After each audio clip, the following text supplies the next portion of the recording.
अस्सलाम वालेकुम नाजरीन, आप देख रहे हैं डॉक्टर हशमत अली खान यूट्यूब चैनल। अगर आप बीमारियों से आगाही और इसके होम्योपैथिक इलाज के बारे में मालूमात हासिल करना चाहते हैं तो अभी हमारा यूट्यूब चैनल लाइक और सब्सक्राइब करें और इसके साथ ही बेल के आइकन पर भी क्लिक करें ताकि हमारी हर नई आने वाली वीडियो की नोटिफिकेशन आप तक पहुंच सके।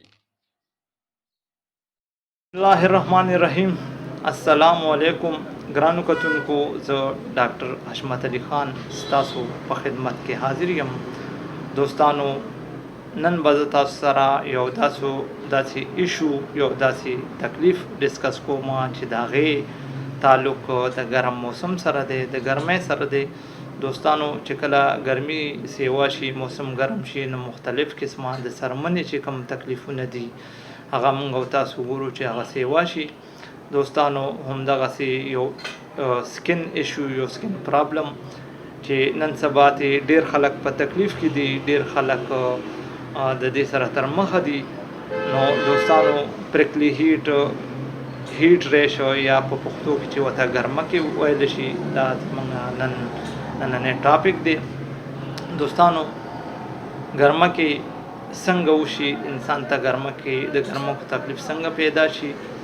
دوستانو کله چې موسم ګرم شي نو موسم د ګرمېدو سره زمونږ د ماحول چې کوم ټمپریچر دی هغه سیوا شي، او د ماحول ټمپریچر د سیوا کېدو سره سره دوستانو زمونږ کوم باډي چې کوم دا د دې ټمپریچر هم سیوا شي. او کله چې زمونږ باډي ټمپریچر سیوا شي نو زمونږ د جسم درجه حرارت سیوا شي.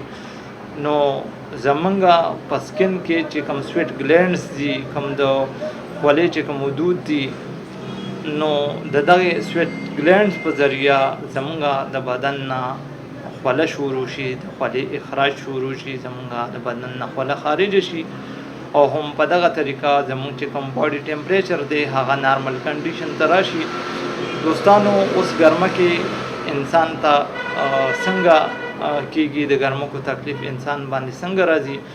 نو که چېرې دغه سویټ ګلینډز چې کوم دي، کوم دغه د خولې چې کوم حدود دي، که چېرې په څه وجه باندې دغه د خولې حدودو چې کوم نالۍ دي، کوم زمونږ په سکن باندې چې کوم د سویټ د خولې کوم پورز دي چې هغه په څه وجه باندې هغې کې بلاکیج راشي، هغه پورز بند شي، د سویټ ګلینډز چې کوم ډکس دي، کوم نالۍ دي هغه بند شي، او زمونږ د بدن نه خوله نه خارجېږي. نو په یو صورت کې خو دغه خوله چې دا زمونږ د سکن د لاندې جمع شي، او په دغه ځای کې سکن انفیکشن پیدا شي، او د ګرمکو په شکل کې وړې وړې دانې زمونږ په بدن باندې ظاهر شي، یا دغه سویټ ګلینډز چې کوم بلاک شي، د دې د نالۍ بلاک شي، یا زمونږ د بدن نه خوله نه خارجېږي.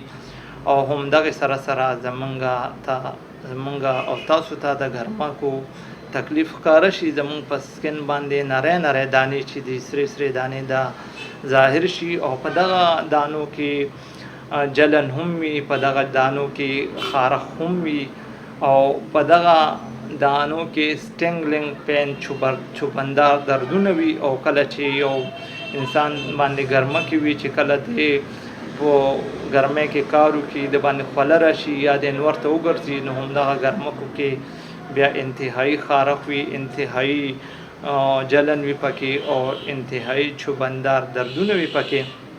دوستانو ګرمه کې خو هسې په هر ایج کې کېدی شي، ماشومانو باندې هم ګرمه کې راختی شي، پرکلی هیټ ورته کېدی شي، اولډ ایج کې هم دا تکلیف کېدی شي. زمونږ ینګسټر چې کوم دي، کوم نوجوانان دي، هغوی هم د تکلیف سره اکثر تر مخه وي. او زمونږ زنانو ته هم دا تکلیف کېدی شي، خو لکه چونکې د ماشومانو سکن چې کوم دی هغه سینسیټیو وي، د ماشومانو سرمن نازک وي، نو هغوی باندې لږ ونته چې موسم ګرم شي نو هغوی ته دا تکلیف ډېر زر پیدا شي. دې نه علاوه زمونږ کمې خویندې میندې چې په کچن کې کار کوي، په ګرم موسم کې کار کوي، هغې ته هم دا تکلیف پیدا کېدی شي. کوم زمونږ ینګسټر چې کوم دي، کوم نوجوانان دي چې هغوی په ګرم ماحول کې، په پټو کې، یا په مختلفو ځایونو کې، په فیکټرو کې یا په نور باندې کار کوي، نو هغوی ته هم دا اکثر د ګرمکو تکلیف، د پرکلی هیټ تکلیف پیدا کېدی شي. دوستانو چونکه پریکلی هیټ یا ګرمه کې چې کوم تکلیف دی دا د ګرم موسم سره تعلق ساتي، نو دا اکثر په هغو علاقو کې وي یا په هغو ملکونو کې دا تکلیف زیات وي چې په کومو ملکونو کې موسم ګرم وي، چې په کومو ملکونو کې موسم نارمل وي یا یخ موسم وي. عموما هغه علاقو کې هغه ملکونو کې دا تکلیف زیات تر نه وي. دوستانو د ګرمکو نه به مونږ خپل ځان څنګه بچ وساتو، نو مونږ تاسو ته پکار دی چې خپل باډي ټمپریچر چې کوم دی دا نارمل ساتو، ګرم ماحول کې زیات نه کینو، ګرمۍ ته زیات نه ګرځو، کوم د نور چې دی د نور نه ځان ساتو. دې سره سره مونږ د اے سی استعمال کوو، د ایر کنډیشن استعمال کوو، او که چېرې مونږ ایر کنډیشن نشو افورډ کولی چې مونږ د پنکھې استعمال خامخا کوو. دې سره سره مونږ په داسې ځای کې ناسته پاسته کوو، په داسې ځای کې سټې کوو چې هغه ځای ښه هوادار وي، چې هغې کې ګرمایش زیات نه وي، هغه ځای ګرم نه وي. او همدې سره مونږ د ګرمۍ په موسم کې کم از کم 5-6 پیرې چې مونږ په خپل بدن مونږ صفا کوو، مونږ په تازه اوبو باندې لامبو او مونږ د خپل بدن د صفای خیال ساتو. زمونږ لباس داسې وي چې هلکا پلکا وي، هغه نری وي.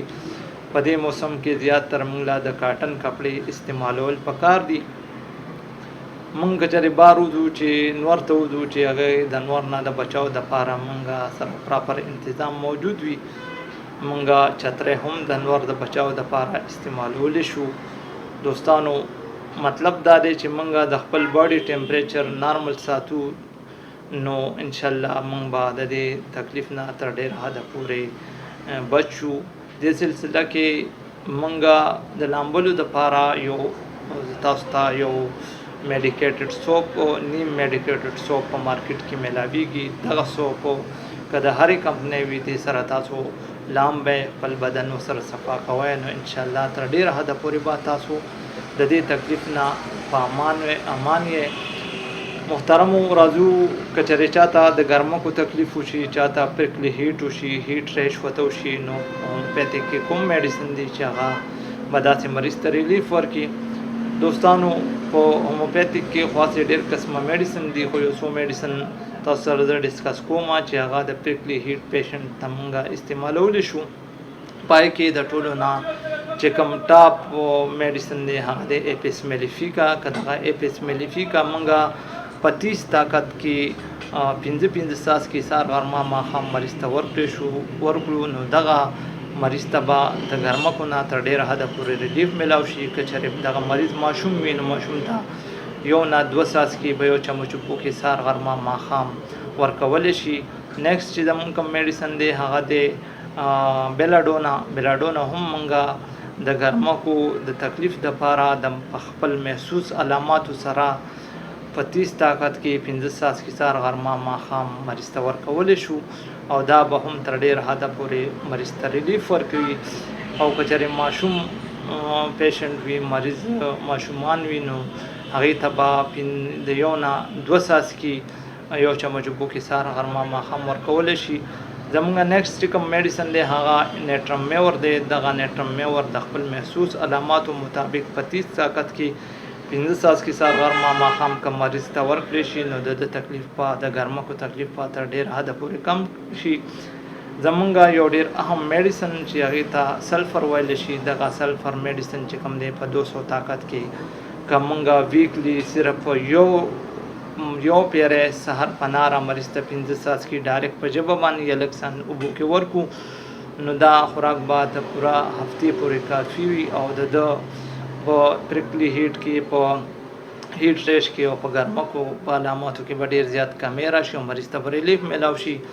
زمونږ یو 2-3 مدر ټینکچر هم دي چې د دې مقصد لپاره استعمالیدی شي، چې هغې کې د ټولو نه اهم چې کوم مدر ټینکچر دی هغه د اکنیشیا انګسټیفولیا. دغه اکنیشیا مدر ټینکچر فارم کې 10 ساس کې سهار 10 غرمه 10 ماښام 10 قطرې که مریض ته هلک شان اوبو کې ورکړی شي، نو د ته به ډېر زیات ریلیف میلاو شي او د علاماتو کې به کمی راشي.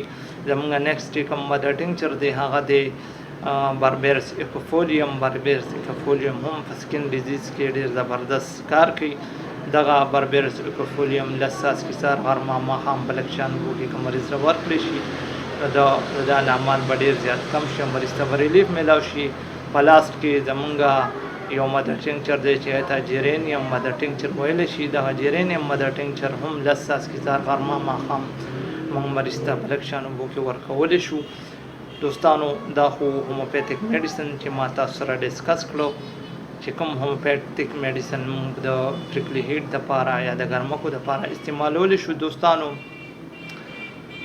دا میډیسن چې کوم ما ستاسو مخکې ذکر کړو بهتره خبره دا ده چې تاسو د یو مستند هوموپیتیک ډاکټر په مشورې سره دا میډیسن استعمال کړئ. تاسو سیلف میډیکیشن بالکل مه کوئ. دوستانو امید لرم چې په دې ټاپک باندې په دې موضوع باندې به تاسو تر ډیره حده پورې رسیدلی یې. که ستاسو په ذهن کې د دې ټاپک متعلق د ګرمکو متعلق د پریکلی هیټ متعلق څه سوال وي نو د ویډیو کتو نه بعد تاسو موږ سره په کمنټ سیکشن کې هم تاسو زموږ نه پوښتنه کولی شئ. او د دې نه علاوه تاسو زموږ واتساپ نمبر تاسو ته په سکرین باندې فلیش کیږي. تاسو زموږ واتساپ نمبر په ذریعه هم که ستاسو ذهن کې څه سوال وي نو تاسو موږ نه کولی شئ. دوستانو موږ به کوشش کوو چې تاسو ته زر تر زره تسلی بخش جواب درکو. دوستانو امید لرم چې ویډیو په تاسو ډیره خوښه شوي وي او که چېرې ویډیو ستاسو خوښه وي نو دا ویډیو په واتساپ او فیسبوک باندې خپل فرینډز او رشتہ دارانو سره ریلیټیو سره ضرور شیر کړئ ولې چې دا فایده هر چاته ورسي. او دوستانو کچری تاسو اوسه پورې زمونږ یوټیوب چینل ډاکټر حشمت علي خان یوټیوب چینل نه سبسکرایب کړئ نو پلیز دا تاسو سبسکرایب کړئ او ورسره د بیل چې کوم نشان دی هغه ضرور پریس کړئ ولې چې مونږ دغسې ډیزیز ریلیټډ ویډیوز کله اپلوډ کوو کله داسې د هیلث متعلق انفارمیشن ویډیو هیلث ایشو متعلق انفارمیټیو ویډیوز اپلوډ کوو چې د هغې نوټیفیکیشن تاسو ته په وخت میلاویږي او د هغې نه تاسو پوره فایده اوچتوئ. دوستانو د خپل صحت خیال ساتئ. حاضرېږم به د یو نوي ټاپک سره د یو نوي موضوع سره ستاسو په خدمت کې. تر هغې وخته پورې اجازت غواړم د لوی الله په امان.